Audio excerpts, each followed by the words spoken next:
All right, I think we'll go ahead and get started. It is 10 a.m. So thank you everybody for joining today. We are very excited to revisit a webinar series that we have done in the past. Today, we're partnering with NC State Institute for Emerging Issues. And I do want to shout out Wayne Rollin from Pitt County Economic Development for coming to us with this idea and partnering us with NC State to put this webinar series together. And this is based off a series we have done in the past. So we'll touch on some of those topics, but we're going to hear from Sarah Hall, who's going to present on the Talent First Economics Report. And we'll get to that in a second. First, as always, I have to go through some of the sponsors that help make these webinars happen. So our platinum sponsors are ECU, Integrated Financial Holdings, Kilpatrick Townsend, ECU Health, KTS Strategies, and the Beljar Foundation. Our gold sponsors are Bull & Company MediaWorks, Dominion Energy. Our silver sponsors are Mark Marietta, Nutrien, PNC Bank in the Port of Virginia. And our webinar sponsors are John Chafee of Transworld Business Advisors and Tony Corey of Transworld Business Advisors as well. So thank you to all the sponsors for helping make this webinar series happen. As I mentioned, I do want to give a shout out to the Economic Development Partnership of North Carolina and Sarah Bernhardt for the initial Untapped Talent Pool webinar series. They were a big part in putting together this initial series that highlights programs that companies could take advantage of to find additional workers for their labor force. And some of those programs were focused on prison work release programs and reentry, veterans and transitioning military, people with disabilities, and finally, apprenticeships. That was a 4-part webinar series we did. Those are all recorded and on YouTube, and we're very excited to revisit that with Sarah Hall of Institute of Emerging Issues. She's going to present on the Talent First Economics Report and talk about some of those programs as well as other populations that companies may be able to look to help fill their workforce. So Sarah, if you're ready, I'm going to turn it over to you. That's wonderful. Thank you so much. Again, thank you, Trey, for hosting and Wayne for bringing us all together today. I'm going to go ahead and share my screen so that you all can see it. We good? All right, wonderful. Well, so again, I'm Sarah Hall. I'm with the Institute for Emerging Issues at NC State. For those of you who are not as familiar with us and our work, we are a nonpartisan connector, and we bring North Carolinians together across sectors, regions, and perspectives to address the state's most critical emerging issues. So what are the issues of the future down the line? We definitely have more of that long view than most organizations. But what can we do today to either mitigate some of those future challenges or leverage some of those future opportunities? So hopefully you will engage with us. We also are most known for our annual Emerging Issues Forum that takes place at least annually for the last several years in Raleigh in February. Our last big Emerging Issues Forum was on this topic of talent first economics. So let me just say a little bit about our inspiration. Several years ago, the Department of Commerce put together its new strategic plan. And as I was reading it, because, you know, as policy wonks, we love a good strategic plan, particularly when it comes to our state administrators. I was just really excited to see a commerce plan focused mostly on workforce, number one, but they were also focused on removing barriers to those who have faced some challenges. And Trey, you mentioned a couple: reentry, veterans, those with disabilities. Those populations were indeed mentioned in this plan. And that really was the inspiration for this work. I reached out to Annie Izod, the executive director of the NC Works Commission, and said, hey, listen, we are really interested in focusing the state's attention on this issue. How can we support this plan? And one of the things we talked about was putting together a set of recommendations to help remove some of those barriers that underrepresented workers face. Workers who are willing to work, interested in working, want to work, but maybe face too many barriers. In addition to that, I also had the opportunity to participate in the Untapped Talent Pool webinars that Trey put on and early on in the planning of this work. And so I love that it's come full circle and that I'm here to present with you today.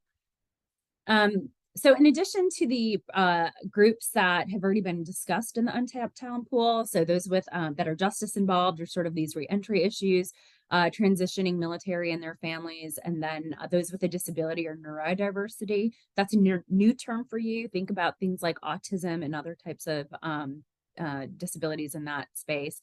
But we also added in families with young children and opportunity youth. And those are those that are 16 to 24 years old who are not in work, but also not in school. And of course, there's many more groups of workers that face barriers to employment, but we only have a one-day forum, so we really needed to limit that at for that work.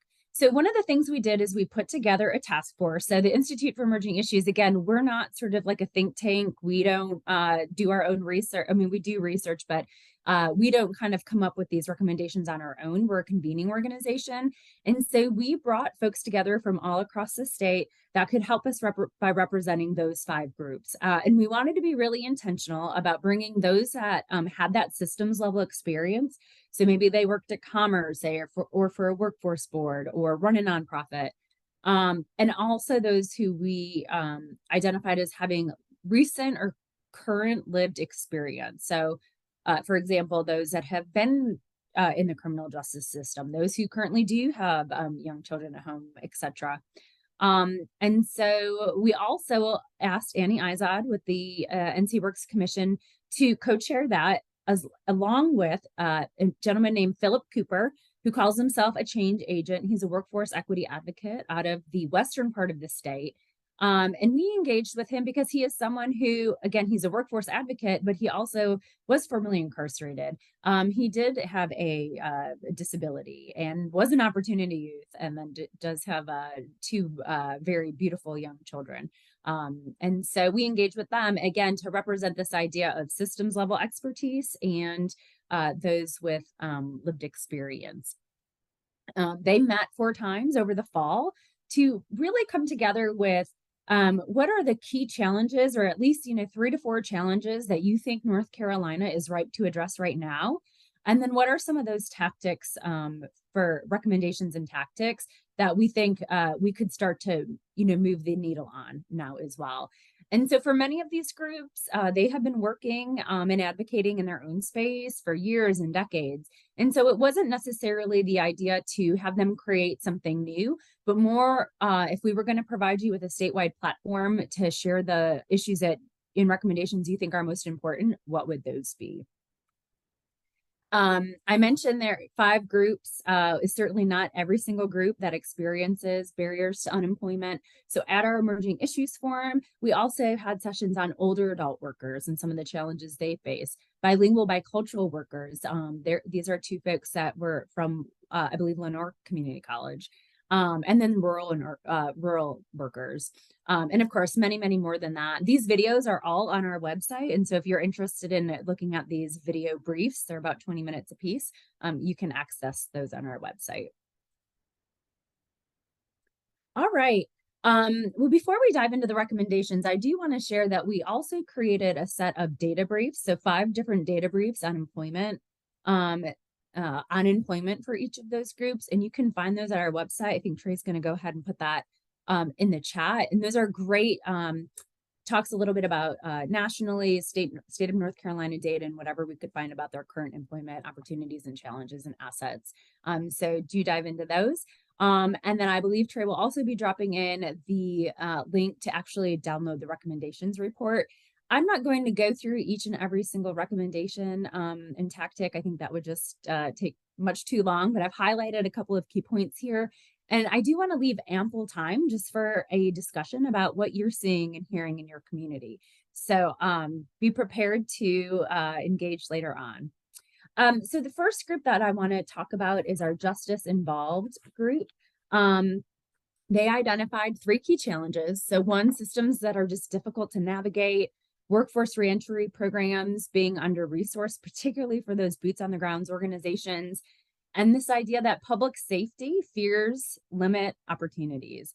And so for each of those, they've identified a recommendation. For the first one, making workforce support and other resources more accessible, we talked about things like utilizing community health workers, which, if that's a term you're familiar with, you know that these are folks from the community, almost lay leaders in the community, that have the trust of the community. And right now they're doing, efforts that support social determinants of health. So making sure that you're taking your medication or that you've got a refrigerator, to provide, to keep your insulin cool and whatnot.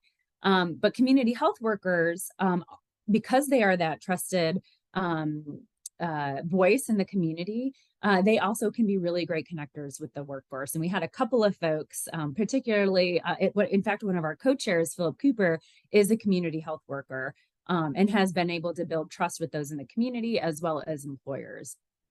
The other thing we talked about is ensuring that the support service locations are closely located to, like this location, excuse me, to both the employers and the workforce development and organization. So thinking about, where your NC Works Career Center is located. Is it located in a place that's easy for folks to navigate?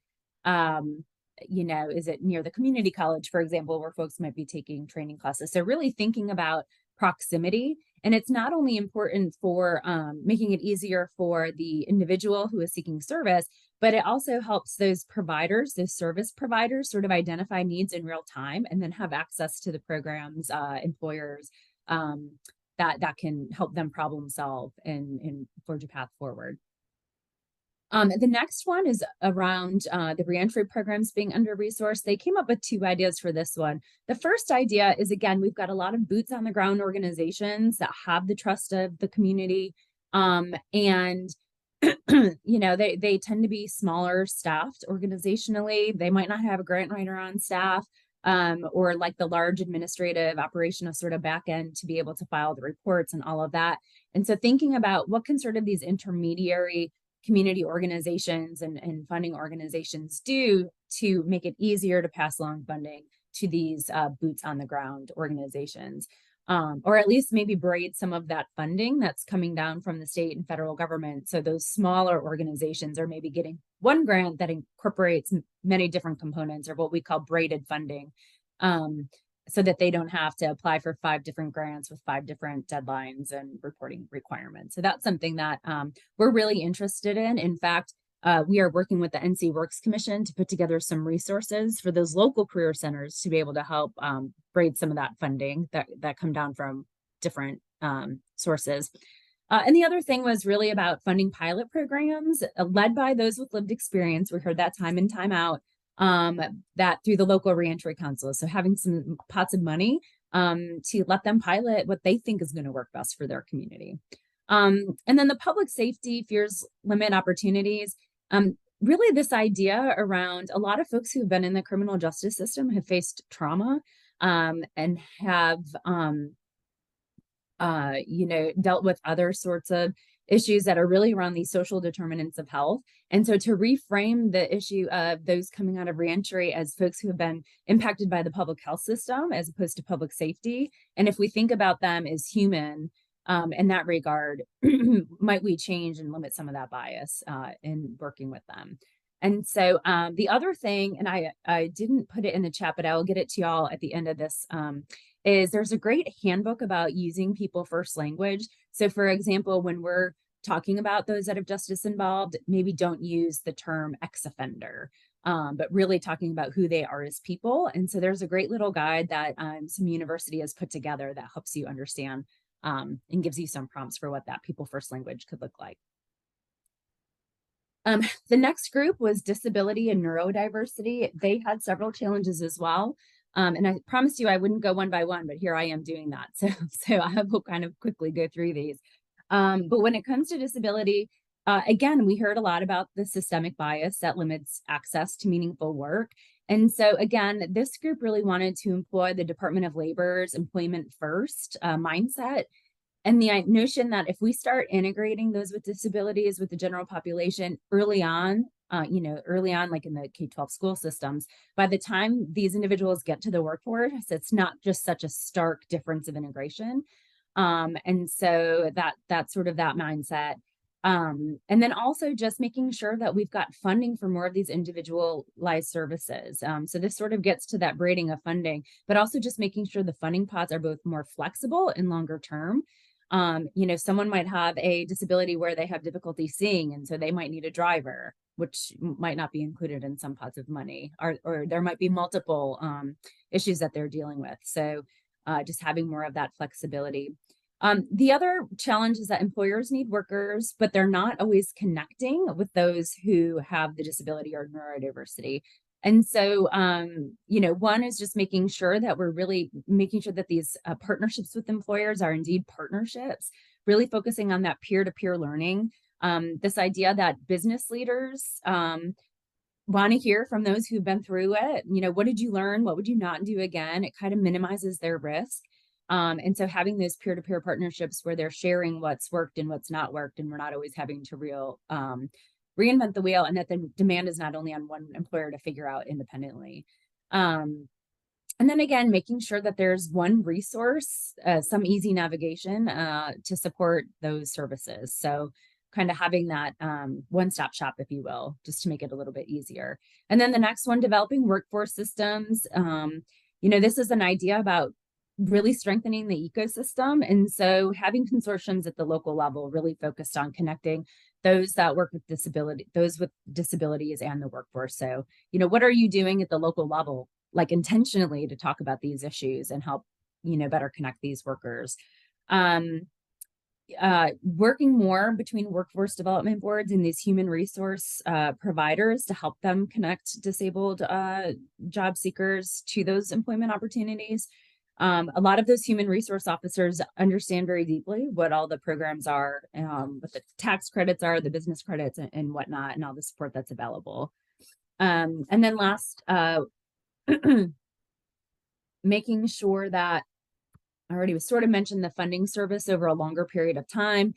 While the Justice Involved talked about community health workers, those in the disability group talked about job coaches, sort of a similar vein, folks who just have more of the trust in the community and can help connect those with a disability to the employers, but then also provide that longer term support over time. I think one of those really great examples is our state government through business business group. Caroline Sullivan in the governor's office has the NC Link program, and that's placing young people with a disability or neurodiversity into a job, but then providing both that support to the employer and to the young people as they are navigating that workplace. And so that's what I want to say about disability. And you can read the rest of those recommendations there. The next group was Opportunity Youth. So a lot of interest in this group. I will say just a funny story that I like to share. Philip Cooper was able to identify at least one person that was currently an Opportunity Youth. We had several that were formerly Opportunity Youth, and drove all the way from Asheville with this young man. It was his 18th birthday. So he came to our first task force meeting, and I think really sort of enjoyed the conversation. But on the way back to Asheville, being the workforce advocate that he is, Philip was able to connect him to a job. And so he was no longer able to participate in our task force because he had this wonderful new job that he was really excited about. But that's a good problem to have. So we were okay to let him go. So when it comes to Opportunity Youth, again, key theme here is that the workforce system can be really difficult to navigate, especially if you're a young person. So again, making sure that you've got folks who have the trust of the community. And, again, talking about community health workers and success coaches in those roles. Having career pathways for Opportunity Youth, it just seems like there's this gap between what is interesting to young people sometimes and then where the career opportunities are. And so thinking about, what are you doing in your region to have partnerships with the K-12 schools, youth serving organizations, with the Workforce Development Board. They also just talked about making sure that the young people, are having a say, and that, like, for example, if your website has programs targeted to Opportunity Youth, did you have any young people or folks who were recently Opportunity Youth, like, help you think about what that design should look like? We talked about not every single Opportunity Youth has an email that they check regularly, and that tends to be how we, tend to get the word out about a lot of our services. So just thinking about bringing those voices to the table to help make those programs even more effective. We also talked about things like the nccareers.org as a tool, really trying to promote that, particularly around interests and what's available. Doing programs earlier on. I know this is a conversation we've been having a long time.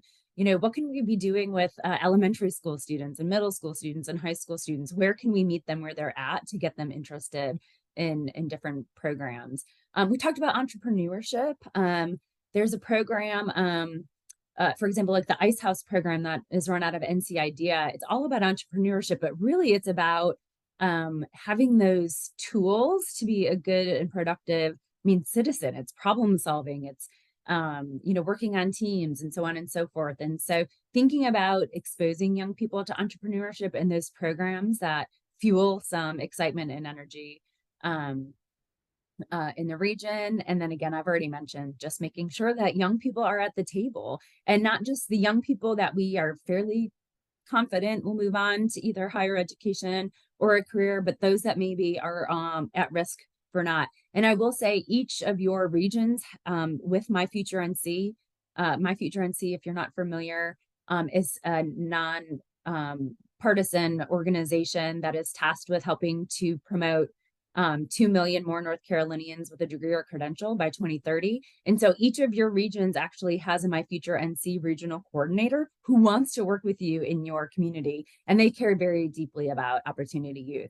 And so if there's anyone on this call that's really interested in connecting, please let me know or drop something in the chat to me, and I'll be sure to connect you with your regional liaison. All right. So the next group, transitioning military and their families. Interestingly enough, the number one thing that they started off the gate was there's so many resources. Like, this group does not suffer from a lack of resources, but it's almost too many resources that no one knows where to start. It's the sea of goodwill that they termed it.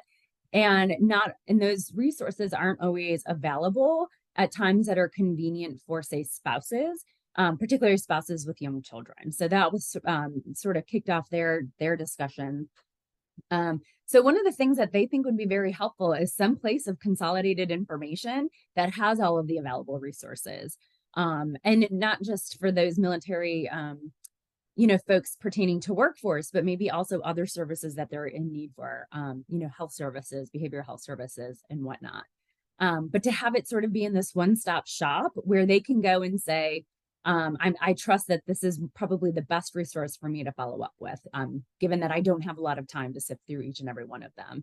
But that this consolidated website or portal should be updated on an ongoing basis. And of course, we know that will take some time and resources to do that. But that's the first thing, and probably one of the more vocal things that they talked about. The next one is really about, connecting military and spouses to jobs, to those employers. We've got a lot of great groups in North Carolina. We've got the NC for Me, which I know is actually located out in Eastern North Carolina, the North Carolina Military Business Center, that are all trying to connect businesses to these folks. But a couple that I wanted to point out is just really expanding those industry-led workforce development programs and engaging more of those employers. And promoting those, specialized training programs for veterans and spouses. Having mentorship, so coming out of military life and being in civilian life and being in a job, that mentorship is really important. I think we're starting to see a lot of these like identity groups at companies. For example, we had someone from Duke Energy that talked about, they had a military group of workers that would meet periodically to kind of talk about some of the issues that they were experiencing and recommendations for how to make engaging in their workplace a better experience. So I think that's one thing that we can be doing, and just also, again, really making those employer connections. And then this is, again, longstanding. This has been talked about for as long as I've been at IEI. But this idea that we need to expedite the transfer process for skills, that there are a lot of skills that are gained when in the military, and those aren't always translating into either education credentials, or they don't know how to share that on a resume, for example. how to translate a skill that's very specific for the military, but really on their resume, talking about more of the leadership aspect of that. And we'll get to that in just a minute. The other thing is that there's still a lot of bias. I think this was maybe a surprise to some of the folks in the room that are maybe dealing with their own biases, to think, oh, well, military members are also facing some biases. But they said this is actually a really big issue. And so having more funding for public awareness initiatives and really using it as an opportunity to increase and enhance behavioral health services for military through like a workforce issue. More in trauma-informed training for employers. I know that this is something that's been taking place in other counties like McDowell County. They've got some templates already available. So if you're a business who's interested in doing more trauma-informed training, there's lots of models. And then again, not typecasting. Just if someone was a tank driver in the military doesn't mean that they can only drive big trucks, that they've got other skills, communication skills, leadership skills that could translate well to a job. And then we already talked about the employee resource groups as just a really great place to really engage our military workers and our transitioning military workers and help support them in the workplace. And then finally, we have families with young children. This is one of those groups, I will say, that has been very coordinated over the last several decades. And they boiled it down to, I think, two main challenges. But they're all very loaded challenges, and many of us are facing them right now. But the first one is just having a lack of access to high quality, equitable, and affordable childcare, and a lack of family-friendly workplace supports, such as paid leave, especially for low-wage workers. So the idea here is, we're the first, we're this first for business. Could we also be the best state to the good jobs, good family state was sort of could we sort of rebrand ourselves in that regard? So the idea is we could do more to pilot economic development incentive programs, having state and local governments lead in the adoption of family-friendly policies, which I know here at NC State, we do have paid family leave, FMLA and others. And I know state government, some local governments are doing that as well, but sort of leading the way. That we're not forgetting some of our folks that don't have English as a first language. And so just making sure that, when it comes to applying for childcare programs like pre-K or any of those childcare subsidies, that they're well translated and easily accessible to those in Spanish or some of the dominant languages in your region. The next is really about local partnerships to support administrative cost sharing models for childcare providers. So this is really geared more towards some of those smaller child care providers, maybe some home-based childcare services. But this is the idea that how do you get to more purchasing at scale, supporting sort of like the back end bookkeeping, but is there more that we can be doing to promote these shared services that can provide a cost service for these smaller childcare providers? And this other idea about how can we leverage existing or underutilized physical assets? So something that came up is the idea that many faith institutions or churches, for example, have classrooms that go unused for the most part, Monday through Friday. And what can we be doing to kind of set up those legal agreements and whatnot to be able to offer either childcare programming, either through the faith community or leasing it, whatever hashing out those legal issues, or after school care. So that's sort of that is what are the existing infrastructure that's already in your community that's not being used, and how can we do more with childcare in that space? The other thing that they talked about, and this has been on the minds of many because of that that federal child care worker supplement being paused to end, but that we have a shortage of child care educators and providers. They are paid far too low, and they've got far too many responsibilities. So there's actually already a lot that's happening in the state trying to address the salary and wage. So there's the programs, Teach, Wages, and Awards programs. So if those aren't being utilized in your community, that might be something to look into.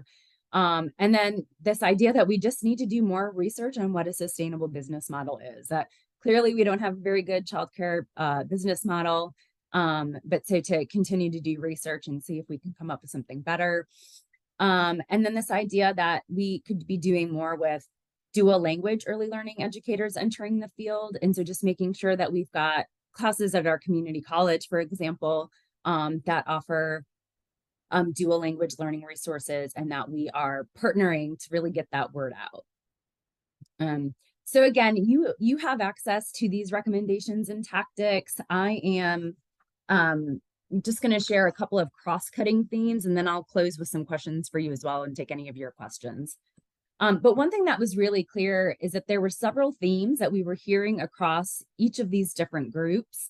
And they, towards the end, had really talked about, we are the total workforce solution. So we need more workers, and we need to not be thinking about, like your typical workers and then these workers with barriers, that everyone is part of this total workforce package.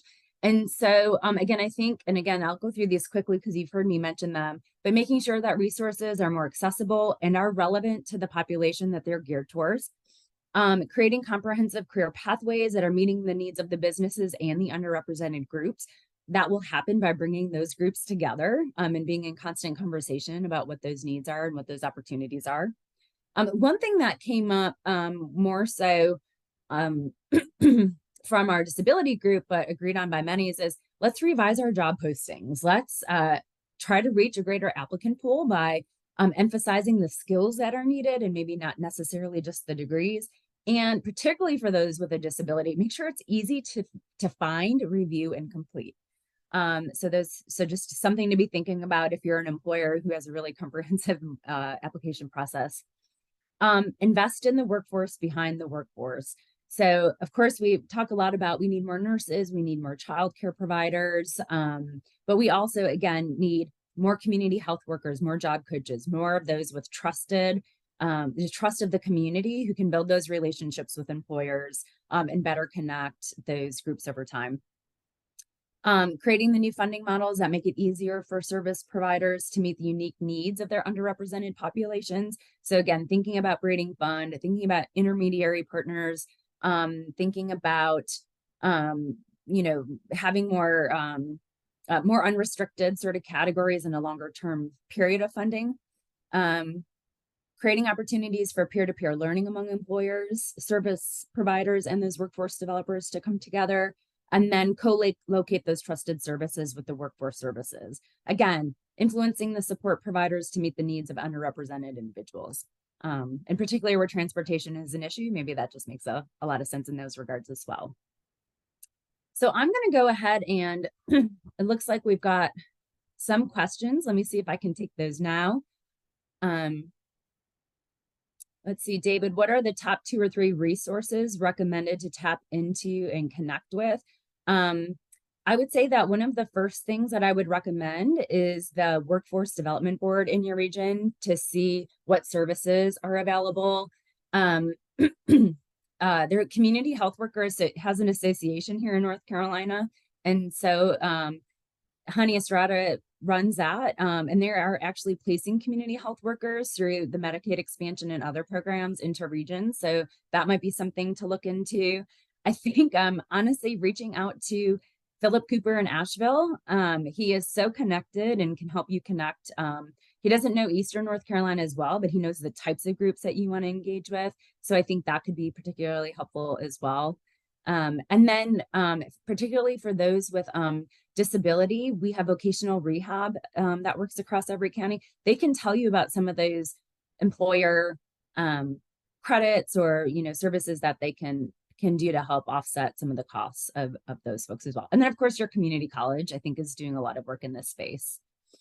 Another question from Kenneth, what are the calls to action for local level employers? I mean, I think it's to really look into what you're already doing when it comes to removing barriers. So internally looking at, could we update our job description? Are we interested in maybe bringing on changing some of our policies, for example, to make it easier for families with young children to participate? I know that the North Carolina Childhood Foundation actually has a certification you can get to be a family forward business and get that certification. That might be something that you could look into. But I think, employers are really busy, particularly in Eastern North Carolina. Y'all have a lot on your plate. You have many different roles. And so thinking about who are those groups that that could maybe convene some of those peer-to-peer partnerships, and what's already taking place that maybe you could leverage. Are there meetings that you're already asked to come to that maybe you could tag on some extra time? I saw Philip Prescott was one of the folks on this call. He did a great example of how he did that last week. There were some employers in Greene County that were meeting for a job fair, and he used that opportunity to hear from some of the programs in Lenore County at Lenore Community College of how they're engaging some bilingual bicultural workers. So I think those are some examples. Okay, and then David is restating the question: what are the top 2 or 3 transition military resources to connect with? This is not my area of expertise, but I would suggest reaching out to the NC for Me group. Marion McClary is someone that we've worked with, and I think he would be a really great resource because he's the one that's doing the employer connections. And so I think he can help you with that. And they probably have some information on our website. So I'm going to go to just my next slide here. And I've got some questions for you. And Trey, I don't know if we can call people off mute or just allow them to come off mute. Yeah, Sarah, we can. So if there's anyone that is joined in that does want to talk live, just kind of raise your hand or type in the chat, hey, Trey, unmute me, and I'll unmute you and you can ask your question or make a comment. Mm-hmm. And I would just add, Trey, we see this as a living document. We put it out there. It's yours to use. It's yours to sort of review and figure out what makes the most sense for your community. But I would love to hear from you. Like, what doesn't resonate? What's missing? Like, what are some other things that we can include in here that would make it more relevant to the work you're doing in your community?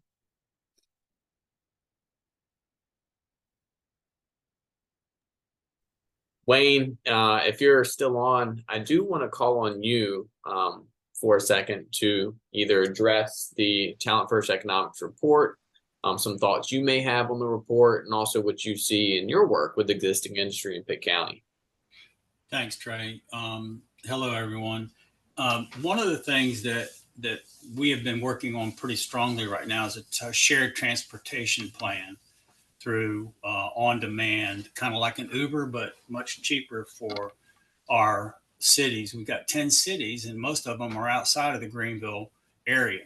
So we're working on that right now pretty hard. I'm working in partnership with East Carolina University, and it's coming along. And I'm hope to have something by the end of the year to discuss that. And that's been one of the biggest questions by employers is, we have such a hard time. We get good people and then they don't have transportation.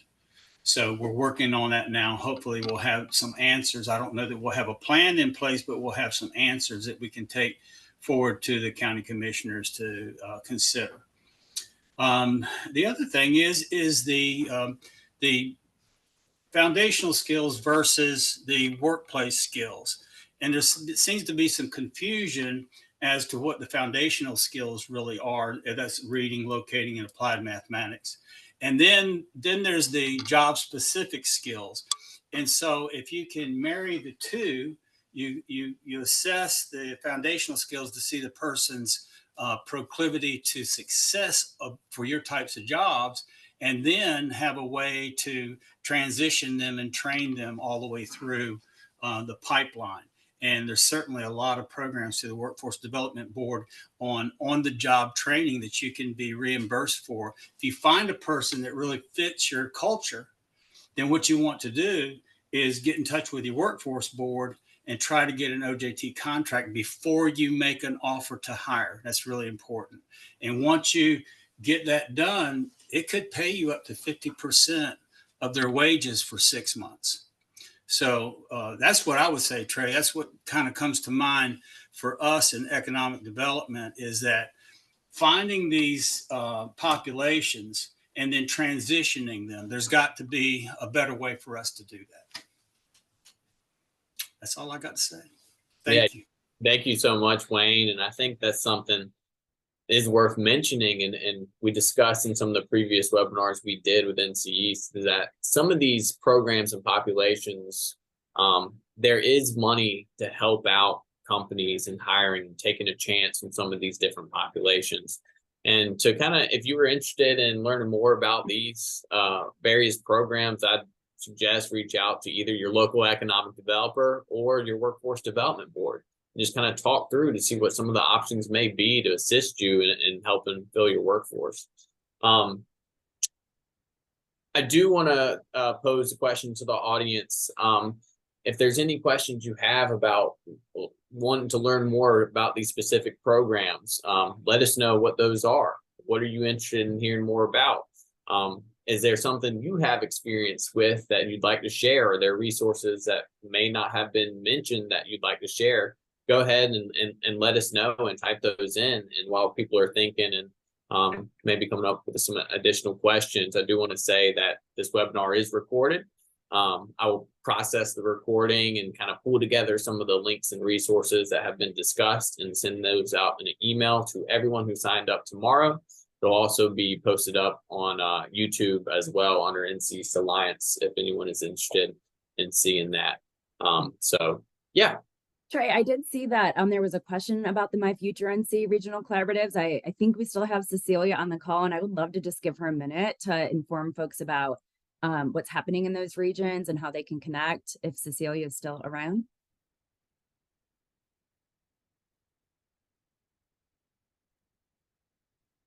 Cecilia, if you're still on, I think. I'm here and I'm happy to share. Can you all hear me? Yes. Perfect. Okie doke. And I also have Tony Blunt, I believe, is still on the call. Tony is one of our regional impact managers in the Southeast. Thrilled to be able to share just a few words about the work that's underway at the local level. We're excited. We do have one regional impact manager for each of our economic prosperity zones. That was what was in the link that I put in the chat and that Tony also lifted up. These regional impact managers are available to either begin a conversation within each of your local communities or to continue a conversation that may already be underway. They have access to best practices, county profiles that includes a lot of rich data, as well as a network of individuals they may be able to connect our local communities with. So I would encourage you to reach out to your regional impact managers, at least to have a conversation and see how they might be able to serve as a resource for each of you. Tony, I'll certainly open it up to you if you have anything that you'd like to share from the regional impact manager position.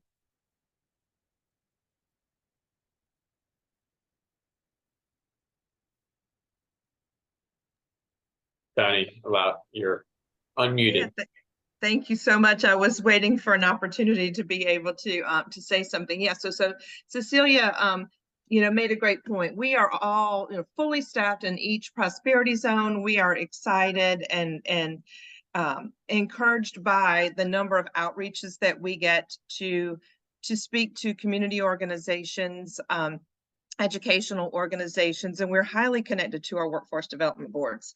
So in each one of our prosperity zone, in each one of our counties, we are excited to have folks endorse the state educational goal, but also adopt their local county attainment goal. And that takes all hands on deck. So bringing folks from every sector into convenings, going through the rich data sources that we offer, and then allowing folks an opportunity to digest what their opportunities for growth are in their data. So please reach out to us. We have the link in the chat for all of our contact information, and we look forward to working with all of you. Thanks, Trey. Thanks, Tony and Cecilia. Thanks so much for sharing that information. And the links are in the chat. And like I said, I'll compile those into the email and make sure those are included as well. Aaron, I saw you pipe in about transitioning military. Would you want to talk a little bit about what you do and maybe add some additional context to that previous question? I'll go ahead and unmute you if you'd like to.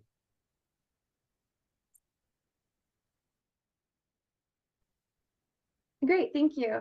Actually, I work for the North Carolina Military Business Center, and part of what we do is help connect employers to transitioning service members or resources that help transitioning military and spouses. Definitely your local workforce development boards as well as NC Works are great resources, but the DoD mandates that those going through the separation process from the military go through a week-long program. The Army calls it one thing, the Marine Corps calls it another. But there are departments aboard these bases that do help,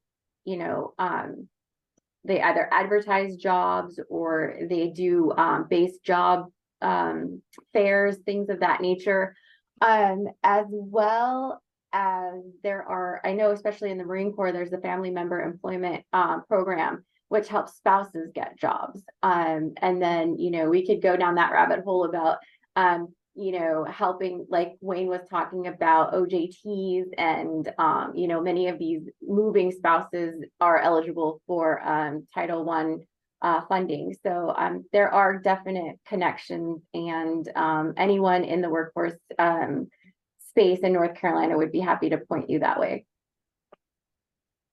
Thank you so much, Aaron. Fantastic resource. Appreciate you joining in. Sarah, do you want to talk a little bit about Linkit?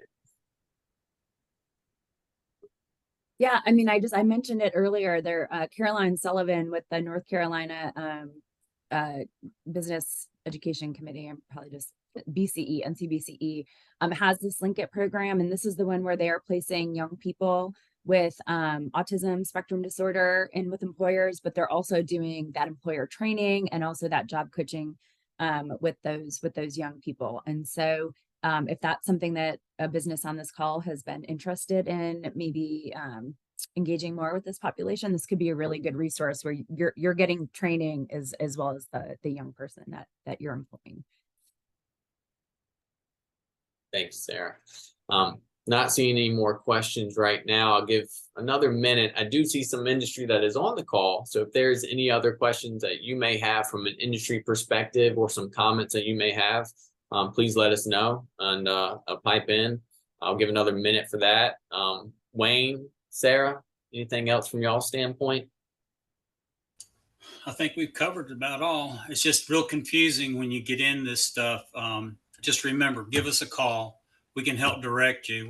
We're your resource to your resources. Sarah's done a really good job in outlining some of that stuff. She'll get that information to you in printed form as well. And Trey will post it, I think, is what the plan is. And in the meantime, if you need anything, give us a shout. You got it. And with Sarah and Wayne's permission, and anyone else that would like to include their contact information into the follow-up email, I'll be happy to add it in there. So you can have those contacts for the various resources. And I'll just share too, Trey, I just posted in the website some of the videos from the Emerging Issues Forum. So if there's any sort of panelists or topics that strike you, you can go ahead and watch those. Also, of our forum participants, about 500 folks from across the state, we asked them for their resources as well. And so we compiled that at the bottom of the list. So just check it out at some point when you have some time. You got it. All right. I'm not seeing any other questions. And if there's no other comments as well, I think we'll go ahead and end it for today. Sarah, Wayne, everyone that joined in, thank you so much for joining today. Like I said, I'll send out the recording sometime tomorrow, so look out for that. And feel free to reach out to us anytime with any other follow-up questions you may have. Thank you. Sarah, thanks. And Trey, thank you for hosting us. Yep. Thanks everyone for joining us. Bye-bye. See ya.